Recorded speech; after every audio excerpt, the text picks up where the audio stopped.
ഈ പ്രദേശം മുഴുവനും കത്തിയനെ. ഇത് നമ്മളെല്ലാം ഒരു മുന്നറിയിപ്പായിട്ട് കണക്കാക്കണം. സ്വന്തം പുരയിടം എളുപ്പത്തിൽ ക്ലീൻ ചെയ്യാൻ ശ്രമിച്ചതാണ്.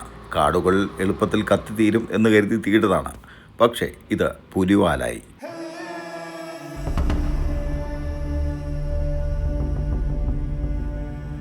കാക്കനാട് ഇൻഫോ പാർക്ക് എക്സ്പ്രസ് വേയോട് തൊട്ടു ചേർന്ന പുരയിടത്തിലാണ് തീയിട്ടത്.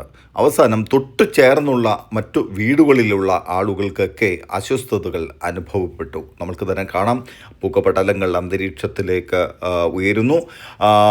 തൊട്ടടുത്തുള്ള വില്ലയുടെ ആളുകളൊക്കെ ഓടിയെത്തി ഇവരുടെ അടുത്ത് തീ അണക്കാൻ ആവശ്യപ്പെട്ടു. തീ അണക്കാൻ ശ്രമിച്ചിട്ടും തീ അണക്കാൻ സാധിച്ചില്ല. അവസാനം ഫയർഫോഴ്സിനെ വിളിക്കേണ്ട ഒരു സ്ഥിതിയിലേക്ക് എത്തി.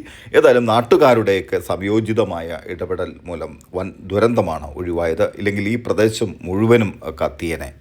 ഇത് നമ്മളെല്ലാം ഒരു മുന്നറിയിപ്പായിട്ട് കണക്കാക്കണം. കാരണം ഇതുപോലെയുള്ള പ്ലോട്ടുകൾ ക്ലീൻ ചെയ്യുമ്പോൾ ഇതുപോലെ തീയിടാതിരിക്കുക.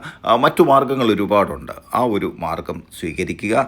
ഇവർ സ്വീകരിച്ചത് തന്നെ നല്ല വെയിലുള്ള സമയം, അതുപോലെ നല്ല കാറ്റുള്ള നട്ടുച്ച നേരത്താണ് ഇവർ തീയിട്ടത്.